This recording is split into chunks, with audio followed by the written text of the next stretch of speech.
Welcome to Believe in Celtics, brought to you by Believe. As always, I'm your host, Warren Shaw. He's the great Gary Washburn. We're your host and resource for everything Boston Celtics this season and all seasons. Gary, fresh back from Las Vegas, back in Boston. How are you, brother? Good to see you. Good to be back in the colder weather. It was a little chilly in Vegas. So I know you're very sympathetic. Well, you live in South Florida, so you probably, you feel my pain at 60-something degrees in December, which when you're in Vegas, usually during Summer League, and it's 110, right? 60 kind of messes with your head. You're like, okay, what's going on here? Like, when's the hot weather coming? When is that scorching desert heat coming in? But it never happen. It was kind of cool, but it was a good environment in Vegas. Definitely an interesting atmosphere for the in-season tournament. Yeah, we'll touch on that briefly. Obviously Boston did not make it to Vegas, getting bounced by the Indiana Pacers, who did make it all the way to the in-season tournament final here.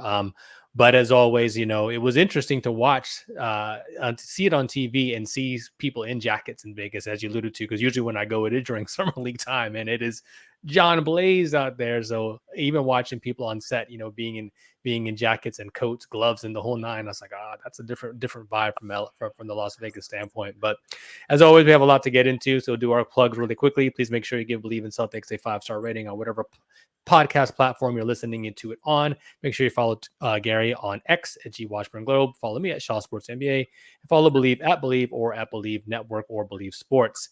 So Gary, circling right back into that great conversation there about the in-season tournament. The product was interesting and kind of fun to watch, even from the fan standpoint or from my standpoint, at home. Just give us a little taste of the vibe in the arena. Obviously, LeBron took it very, very seriously, and the Lakers actually were able to capture the NBA Cup here in the inaugural season of this situation. But give us a little bit more about the vibe that you saw out there. Yeah, it was an interesting vibe. Like the biggest comparison, since you're in Vegas, is probably to compare it to more like Summer League, right? Because you're not every game you're going to is home and road, right?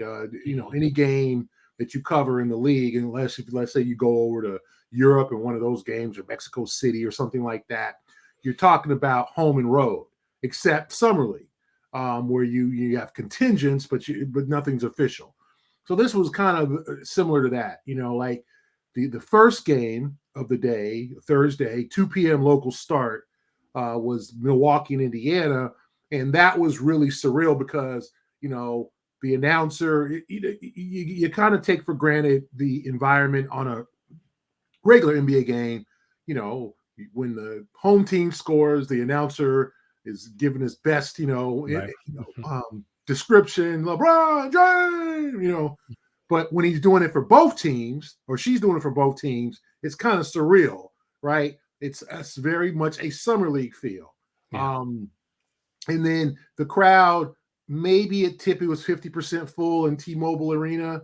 At the tip, 75% by the time the game ended, and it seemed like there was more fans rooting for like Giannis, like they were rooting for individual players. And then once the game got interesting, and Indiana led by I think 12 at halftime, the Bucks had a big third quarter surge, took control, led by 7 or 8. Indiana rallies late third, early fourth, and starts taking control. Like the fans got into it. Then they started cheering more for Halliburton because Halliburton had a couple of big plays, and so it was an interesting atmosphere because it wasn't. There was no defense chance. It was nothing like that. It was more just kind of a neutral, what you would expect. Like people say the NCAA tournament, I would probably think that would be it. But at least in NCAA tournament games, it's kind of, you've seen this, like it's one of those teams. It's like VCU against, Creighton, where it's like no real team has a contingent, and then at nighttime, when Duke and North Carolina play, then all of a sudden half Duke, all the big fans, all the fans show for that. But this one was more like the early day game where, you just didn't have a contingent. So it was a good atmosphere, but it was kind of surreal. The Lakers Pelicans game was more of a home road, but the Pelicans played so poorly Yeah.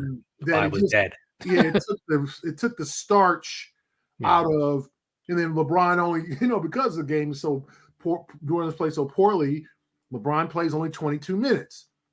So you don't get a whole full 35-minute, 38-minute LeBron experience. So that turned into kind of a garbage time pickup game in the second half where it's like, okay, let's hope no one gets hurt, because it was obvious during the third quarter the Pelicans weren't going to compete. So good atmosphere. The championship game, a little bit more of a good atmosphere, but I just think, it's one of those things, Warren.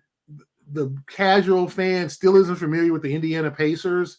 So if you had Giannis against LeBron, then I think you would have had some real, fans going at it and interested in both teams. Instead, you had Halliburton, who didn't do all that much in terms of he had a couple of moments, but the defense for the Lakers really kind of held him in check.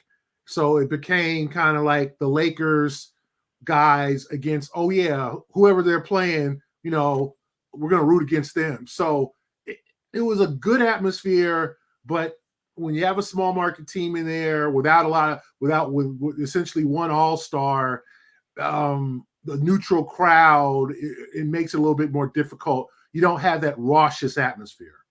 Las Vegas is typically an LA crowd Yes. in general. So, with the Lakers being there, I'm sure of that. But it was That interesting that you helped. said from the first game, though, it wasn't all the way full. So by the time, fast forward all the way to the championship game, did they have everybody? Was it a sold out Yeah, I'd arena? say 90%. It wasn't like where you looked and didn't see open seats. No. I mean, there were a couple of sprinkled here and there. Now, it might have been a sellout officially announced, and that maybe people just stayed in one of the bars or areas where they didn't even occupy the seats. But I would say 90% full. It was not absolutely every seat taken like you would think for a championship type Wow. game. It was, I said 90% full. I'm not going to, nothing less than that. 90, you could say 93, 94 maybe, but it was not completely every seat full.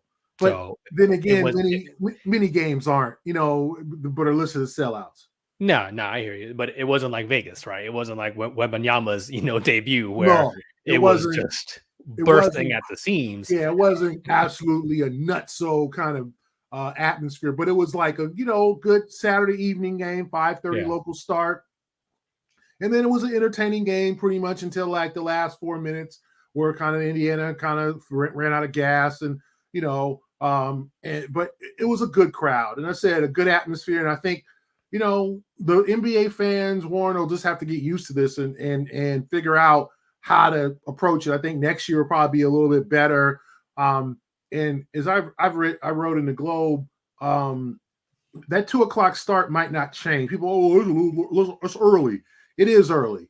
but the one thing Commissioner Silver mentioned, that fans in Europe got to watch that game live without it being in the middle of the night. Good So point. you're talking about 5 p.m. Eastern, 11 p.m. I think it's a 6-hour difference in most of Europe. So that game started 11 p.m. So it was a decent hour. It wasn't a 3 a.m. start. Even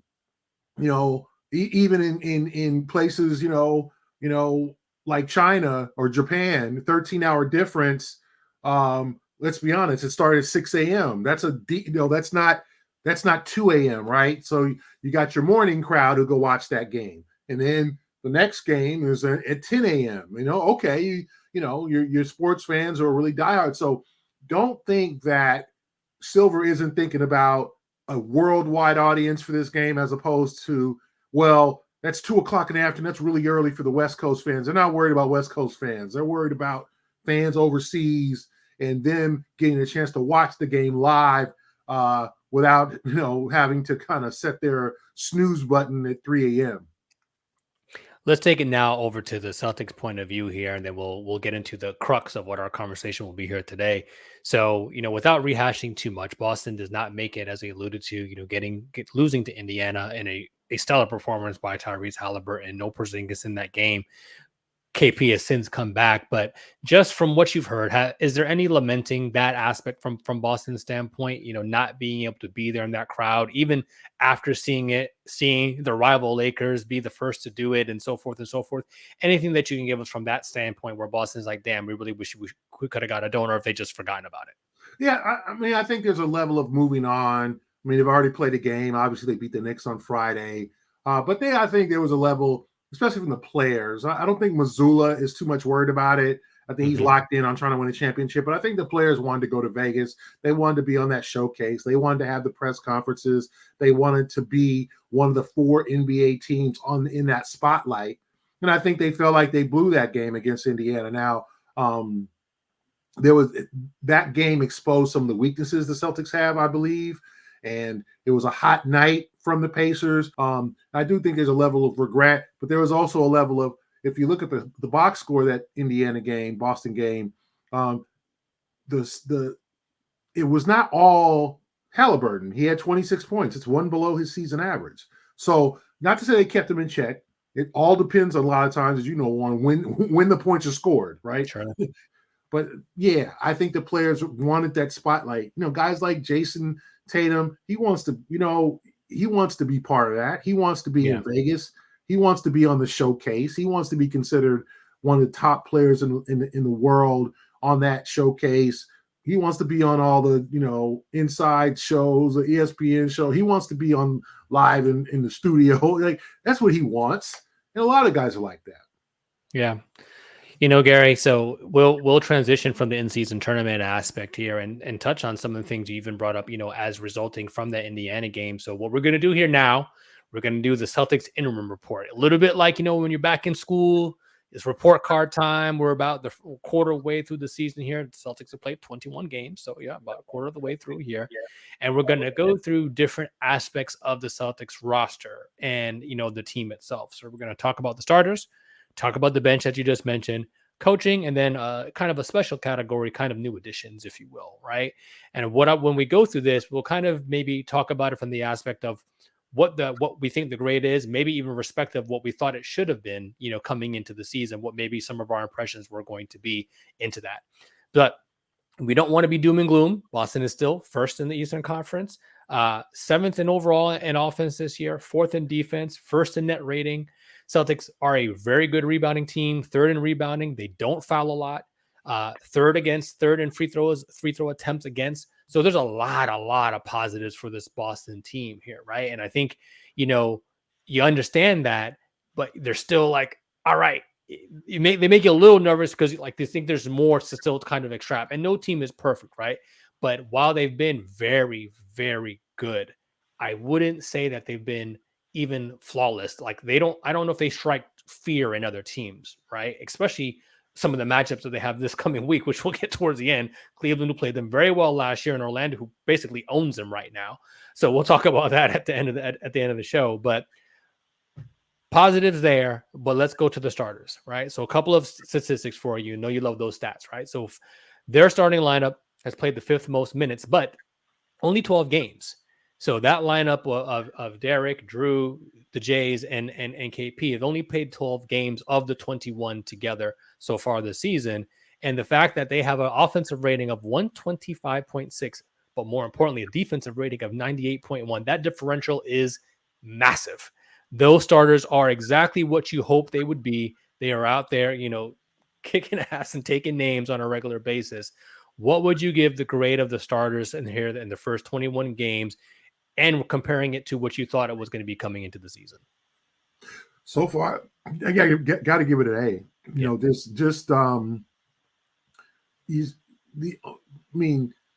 I think Jason and Jalen have taken a step back in terms of not talent-wise at all, but just having to score as much, right?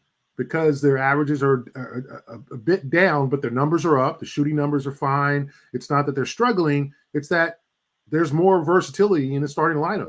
Mm-hmm. So you have Porzingis got to get his shots. He's got to get his shots. He got to get his FGAs, right? So does Derek White now. Derek White has become a real factor in this offense, where shooting well from the 3-point line. He had 5 the other night against the Knicks. season high 28 points, a guy who's capable of scoring 20. Drew Holiday has not had to score as much. His shots are down.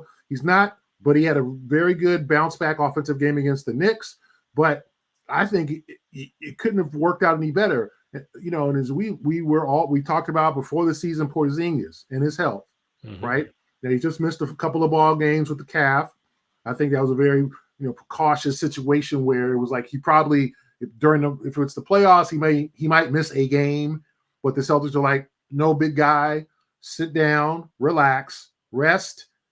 You've impressed us enough already with your durability.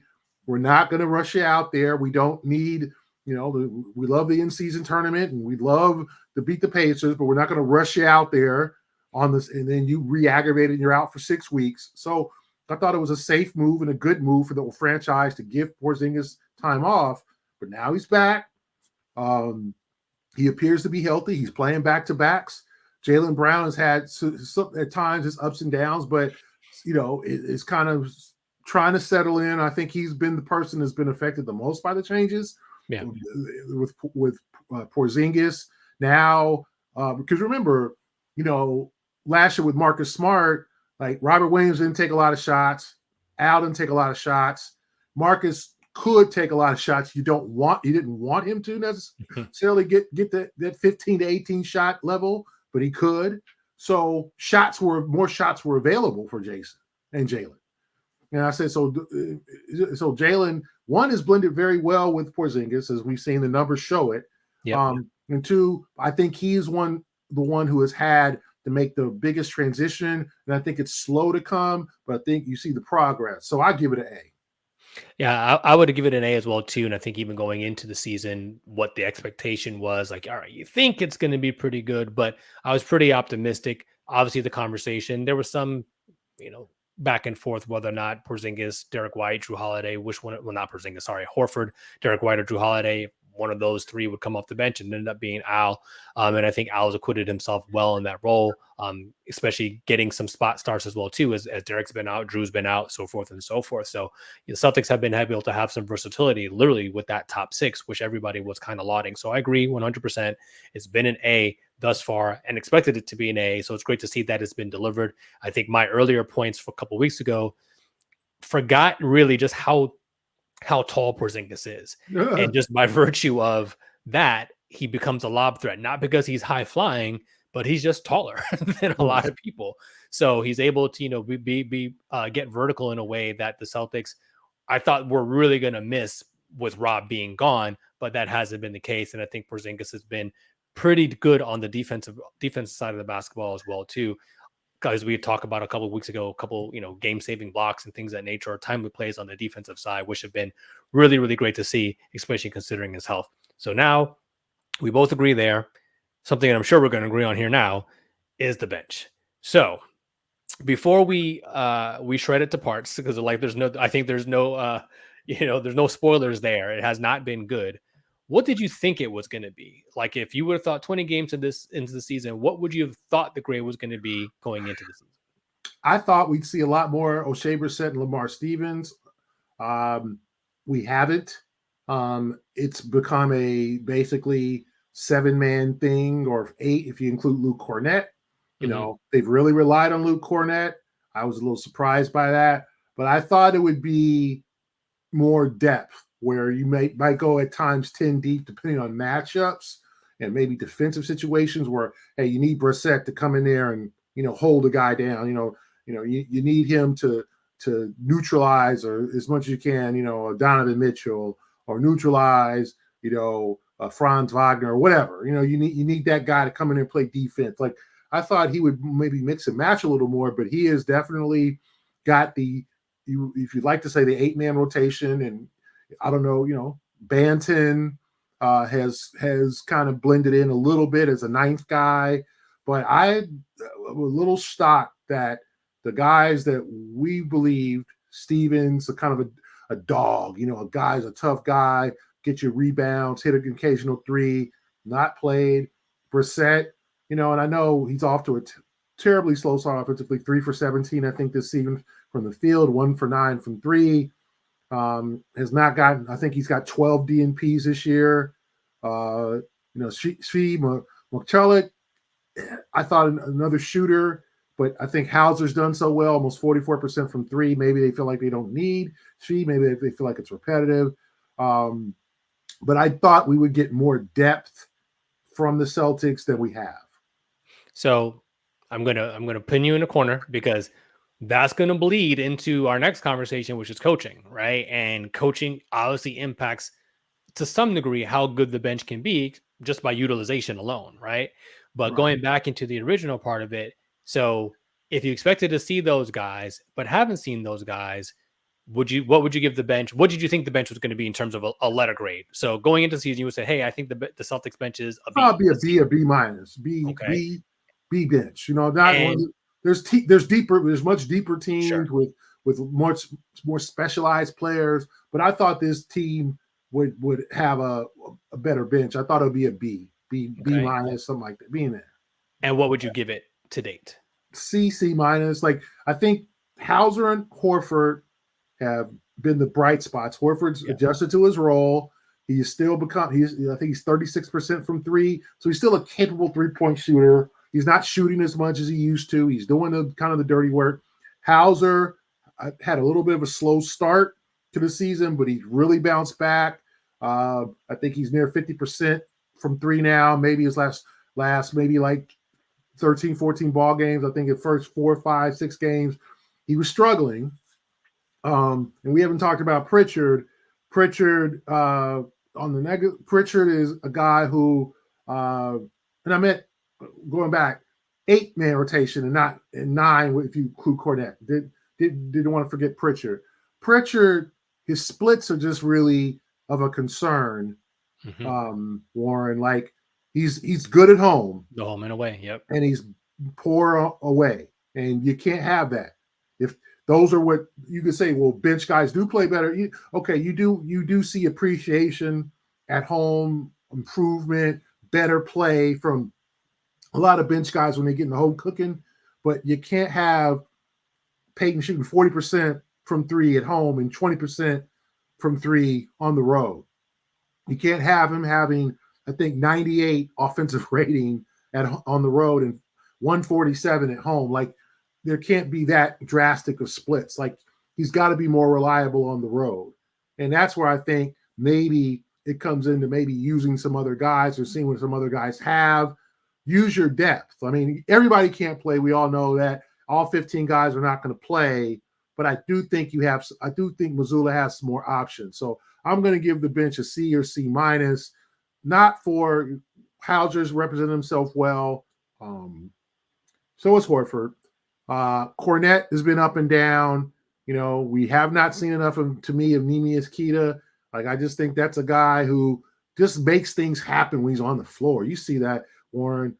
Gets to the free throw line, can score at the rim, gets some block shots. Now, a couple of goaltending calls probably were ill-advised and a little over-eager, but I'm not sure why he's not playing more unless he doesn't know the plays or he's not used to the system. I'm not sure. I'm just speculating on that one. But there's got to, I think Mazzulla in spilling into our next one does probably need to take more time to look at the bench and figure out what he has. So the Celtics know what they need at trade deadline. Yeah, so we're in a bit of a conundrum, I think, in my estimation, because to your point, I think the depth should have been better. I was a little nervous about the bench coming in, so I thought they probably was going to be a C. Now, so not as optimistic as you were going in. I was always concerned about it. I feel like they performed at the level of a D, but then maybe that's being disrespectful to Al and the way he's bringing the bench up to some degree. But Mazzulla's use of the bench plays a huge role into how they performed, and I think that absolutely can't be ignored. But to date, they're 29th in scoring in the bench points, which is probably the biggest stats when people say, "Oh, what is your bench like?" Well, do they give you something offensively? 29, so they're not getting it that there. They're 9th in 3-point makes, 4th in 3-point percentage off the bench, primarily Hauser and Al, right? So you know where those numbers are coming from. 4th in rebounding, 14th in rebounding and 4th in offensive rebounding. So decent overall, pretty good offensive, but that's not necessarily leading to second chance points coming from the bench. So there's a little bit of a mixed bag, and then last in points in the paint and last in fast break points. So their bench is not, there's just not a whole lot when it comes to scoring that's coming there other than 3-point shooting. And when you're talking about the guys that you alluded to, especially when it comes to Brissett and Stevens per se, those are more defensive minded guys who can get you steals, rebounds, hustle plays too, that may not always show up on the statistics.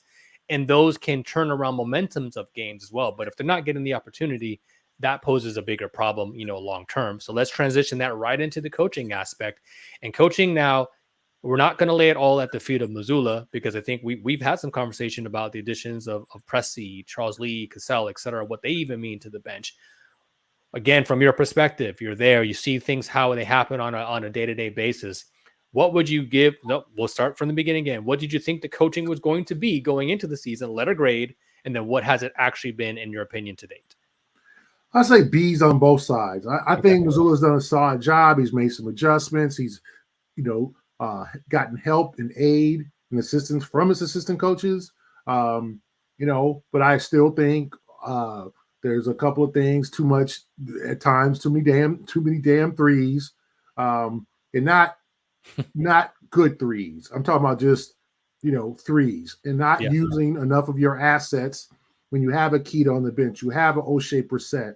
I don't think O'Shea Brissett's one of those guys that's going to be able to come in at 3 minutes in a game and just, get 4 rebounds and 2 points and all that.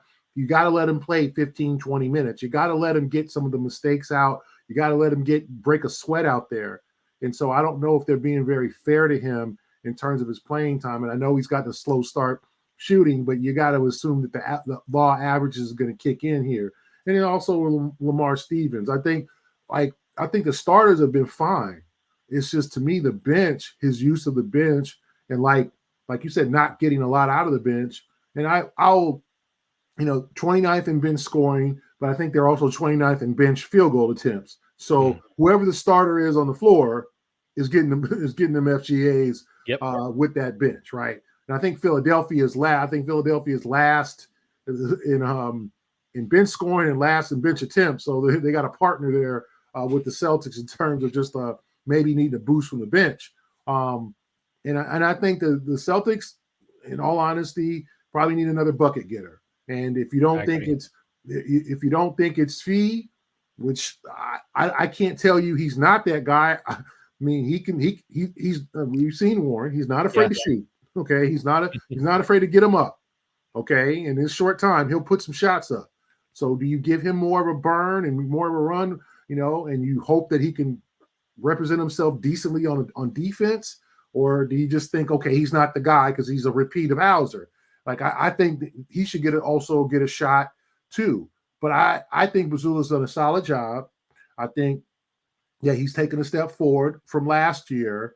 But I also think that there's, some of the ways he looks at the game, like, in our infamous kind of brush up we had in Philadelphia when I mentioned that Tyrese Maxey was burning them on the pick and roll, and he was like, well, he scored 27 points and 25 shots. But it's Joe, when he scores those points, right? Like, you can, like, some of the game's greats, sometimes they wake up in the fourth quarter, and then that's when they get you. And it might be statistically, Embiid or whoever, Giannis or Tatum or LeBron only scored 23 points, but he scored 16 in the fourth. Like, that's a problem, right? You held him below a season average, but that one quarter he won the game because he was that good. And I just think that there's some things I think that he's going to need to experience more and probably adjust here and there, and sometimes get away from those, like, well, we held them to 1.2 points per possession, and it's like whatever you're saying, and it's just like, Joe, but maybe in all honesty, that's good, but or we won 3 of the 4 quarters, but you lost the quarter, the big one, 41-25. Right. So that doesn't, you play 3 quarters of a good game. Like, sometimes it's like, we got to be a better third quarter team, and I don't know what's going on in them halftime talks, but it's not working. And they got to be a better fourth quarter team too. And I'm not saying they're a bad fourth quarter team, but you need to win these games, lock these games down in the second half. To me, the Indiana game, they gave it up in the third quarter. The Orlando game, which would have given them a home quarterfinal game that made a difference, because if you're playing Indiana at home, probably a different game, right, Warren? I mean, you probably think like the Pacers aren't going to play that well at TD Garden. They gave that up. They had a 12-point lead in the third quarter and literally allowed a 17-0 run. And it's just like those type of things, 17-0 runs cannot happen. Either they have to be curtailed with lineup changes or during timeout, something. Like sometimes, Joe, you got to run out of timeouts. And I know, speaking of Joe, he really covets timeouts toward the end of games because it affects strategy, and I get it. But there's sometimes you just got to be like, no, stop this now. And then if it keeps going, stop this now again. Like, so I'll take the risk of losing the timeout or whatever, or having one timeout when I need two, because if not, I can save all my timeouts, but we're down 15. It doesn't make a difference because we blew in the third quarter. So I think there's little adjustments there that probably can be made. Will they be made, or will Joe stick to his convictions? We know Joe can be a stubborn guy, but I think overall he's done a good job. And the whole system, I think, to get to that next level, because remember last year, Warren, they were 21-5. So we've seen this before. This 16-5 is a good record. It's not the best record. Minnesota is the best record. And we'll talk about in the future. The next 4 games are 2 teams that have had very good success against the Celtics. Like Donovan Mitchell eats against the Celtics. So we'll see how that goes. But there's some tweaks I think that can be made that can make the Celtics even a better team. Yeah, I'm going to agree with you there too. Not to be, lockstep here. Maybe that's not great podcasting, that we're agreeing on everything. But I think going into this season, I expected to probably actually be a B+, even from the aspect of Cassell and Charles Lee. I expected them to have a huge influence on this team. And while I think that is happening somewhat behind the scenes, I would agree where I'm not fully comfortable with, I think, how the use of the bench is happening and the overall offensive strategy. Listen, last year they were a bottom 3rd team in 2-point attempts, as we know, and a top 3 team in 3-point attempts. The problem that I have with that is that they're 2nd in 2-point field goal percentage. So why would you not take more, especially now when you have more versatility in your offense with Porzingis there? So to me, that's a misstep to continue to be that low in 2-point attempts. And I understand, we all know the analytics, et cetera, et cetera, et cetera. But there's a way where they can fuse that to be a little bit better together. Like second in field goal percentage from 2s, but 30th in attempts. Like that's clearly a decision. You want to get to the middle of the pack at least, Warren. You don't want to be number. You're not the Bucks. You're not one of these teams where you have one guy who damn near dunks everything, right? But as I've said, Jaylen Brown and Jason Tatum are 2 of the best mid-range shooters in the league in terms of like Jason, that Kobe shot that he used to miss in his early years, that fade away where he's damn near, parallel to the ground, that goes in a lot. And the same with Jaylen. Jaylen's got that step back jumper too. So you got 2 guys, your main 2 guys can hit 2s. Okay. And Porzingis is a guy who's a mid-range. Drew has that little post-up game with his little hook shot. Derek attacks the rim, is very good off the glass. I mean, he has mastered shooting off the glass, shooting it hard where it hits the front of the rim and goes right in, right? Like, that takes a lot of practice. So take advantage of the guys who can hit 2-point shots. It would seem like it's a no-brainer. It's right there at your disposal, and maybe he's waiting to bring that out of the bag later on down the season. So we'll see. The final grade we'll talk about here now is the overall new addition. So maybe it's almost an incomplete because as we alluded to, we don't see a lot of some of the bench guys that are new when it comes to speed, Lamar, O'Shea, et cetera, et cetera. But obviously Drew and Porzingis have been really, really good. Especially obviously when healthy. So just we'll touch on this briefly. Your thoughts on the new additions, giving a grade, what you thought it was going to be, and how it's actually played out. Yeah, I'll give it a B. I probably thought it'd be a B plus. I'm more impressed with Porzingis, his durability. Drew, I think, has made some plays. I think he can be better. I think offensively, He's not taking as many shots. His scoring average is down. There's, the 2 missed free throws in Charlotte that could have sealed the game. That would have been, that was an L. And if he hits even one of the two, probably, they'd have to hit a 3 to go to overtime. And if he hits both, game over. So there's been a couple of things with Holiday, maybe offensively, that I think he could be better at, and history shows he will. But I'm going to give it a B. And I thought it'd be a B. I'm very impressed with those two gentlemen and their interests, especially Porzingis. I just think everyone, if you're around this team and observers, whatever, has to be pleased with the way he's played, his professionalism, his easygoingness, his hey, I'm on my third team now. I'm 29. I'm not that kid. I'm not the franchise player anymore but I still got a great skill set, and I could still, be a big time difference maker and try to win a championship. I think him taking that mentality and just saying, listen, I just want to be one of the guys. Give me I'm going to take my 14 shots. I'm going to get to the line. I'm going to be a better rim protector than I have in the past, which I think has been huge for this team, Warren. I don't know what you think, but just his numbers on defense, that Indiana game, they probably win if he plays because, the Pacers gashed the Celtics at the rim, especially in the fourth quarter on layups and things like that. They're not doing that with Porzingis there with his wide wingspan and 7'3" height. So I'm going to give it a B+, and I think it can get better.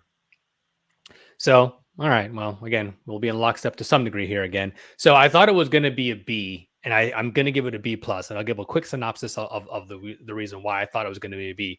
I was concerned about the addition by subtraction, maybe in some aspects, if you will.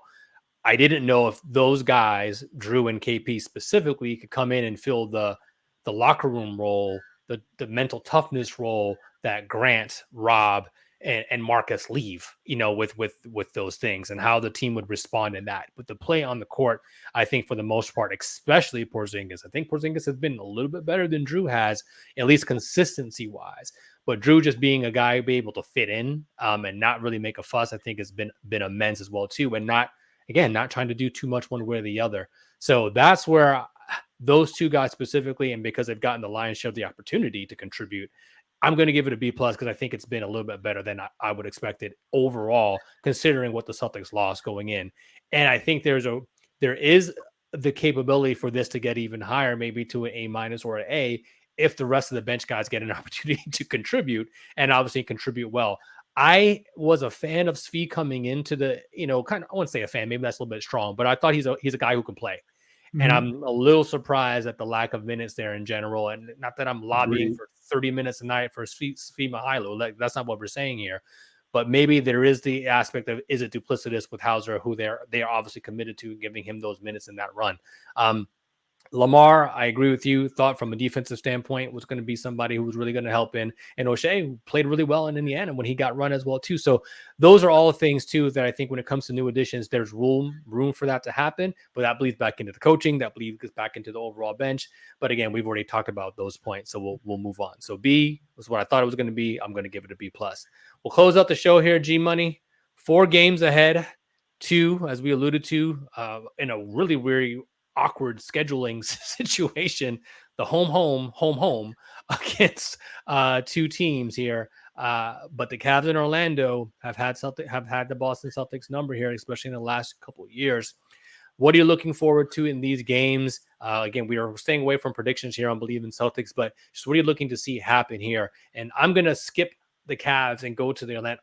Like, to me, they've got to stop this run like this, because the run now is almost becoming dominant, but from the Orlando side, you got to, to me, I think you have to get both of those games, not even just, I think you have to get both of those games, and not necessarily even in convincing fashion, but you have to get 2 dubs against that Orlando team. You've got to turn off that water, in my opinion, because that team is way too comfortable playing against Boston at this point. But backing it up, to what are you looking forward to the 4 games ahead for the Celtics? Yeah. Well, interested to see the Cavs. They've been a little bit up and down here. So I think they're 13-9. They haven't, I think people thought that they would take a step forward by getting Max Strus, Georges Niang. So they've been a bit up and down. Lost a couple of games they probably should have won, but now I'm coming off a really impressive win at Miami. Yep. Although the Heat, are just so shorthanded of late. I'm interested to see like this how they defend Donovan Mitchell and Darius Garland, how that goes. And Karis LeVert, I saw him drop 52 a couple years ago at Boston as a member of the Nets. I think he had a 4, and I think he dropped 40 last year along with Donovan. It's those games, Gary, that like the Karis LeVert game, the quickly. I'm like, who? Yeah. Like you're good, but some of these guys just get them. Some of these guys are Celtic killers, to be honest. Yeah. And LeVert is on that list. Yeah. So I'm interested to see how they approach them defensively, how they deal with the Twin Tower kind of thing, which are Allen and Evan Mobley. And I do think, honestly, Warren, Cleveland's a team you should beat if you're a quality club at home. I don't think Cleveland's a team. I think they're going to challenge you. I think they're going to they're coming off a back-to-back. Like, okay, they're playing Monday night, so they should be a little bit winded. So you should catch them at a good time. And then Thursday, you try to get that one. Now, the Orlando game, back-to-back for the Celtics. Now, they go through the same thing. You're right, Warren. Time to cut this off. Time to punch first. Orlando has been interesting. They lose again at the Nets. Like they were playing so well. Now they've kind of hit a little hiccup here and there with a couple of losses. But it's a team you need to beat. And they're not that good as the Celtics are making them. And when you have them down 8 or 9 points, build on that lead as opposed to letting them get back into the game and then get to the free throw line. And for heaven's sake, Warren, stop Mo Wagner. Like, no more Mo Wagner hero game in any of these 2 games. Close his mouth. Don't let him get 27 points in 25 minutes. Like, put a focus on him. They should be mad after that game in Orlando. Yeah. That was a game they could have won. They were up 12 in the first half, 12 early in third quarter. Like, that was a game. Good teams take control. You don't win by 30, but you don't lose that game by 16 or 17 points either. Like that, you don't allow 17-0 runs. So they should be mad. Now, I don't know how much these guys remember and how, every game's different. You hear all the cliches, but they should look back at that game and be like, these guys kicked your ass. Let's get these guys. Remember last year, Warren, they had Orlando home, I think early December, and they lost both games, and that kind of started their tailspin after that 21-5 start. And they need to be better. And so I want to see quality play over the next week, because after that, it don't get no easier. You head west, Golden State, sack in a back-to-back, then Clippers, who are starting to pick it up, and then the Lakers. So that's 8 games of very challenging basketball. The Celtics, we'll see what the Celtics are made of. You're 6-2, 5-3 after that. I think that's good. 3-5, 2-6 or something is a problem. So the Celtics are good enough to go 6-2 in this stretch. Well, I think it's a great place to wrap here. We'll see how the Boston Celtics, finish out this week, specifically against 2 teams again who just like to play against them. Great challenges for Drew Holiday and Derek White, as I think one of the better defensive backcourts in the NBA, especially trying to stop that duo of Garland and Donovan Mitchell to start the week. And then obviously that Orlando Magic team who has just have so much vigor, playing against them as well too. So hopefully Porzingis and company can maybe stop the Wagner brothers, from going wild. Because I don't know, man. It's been a situation. Even Cole Anthony coming off the bench and just feeling like, he's that guy, Timberland boots and all. So that's it. That'll do it here for Believe in Celtics, man. Make sure you follow Gary Washburn on X at G Washburn Globe. Follow me at Shaw Sports NBA. We'll see how the Celtics do after this 4-game week. Thanks for tuning in to Believe in Celtics. We'll catch y'all next week. Peace out.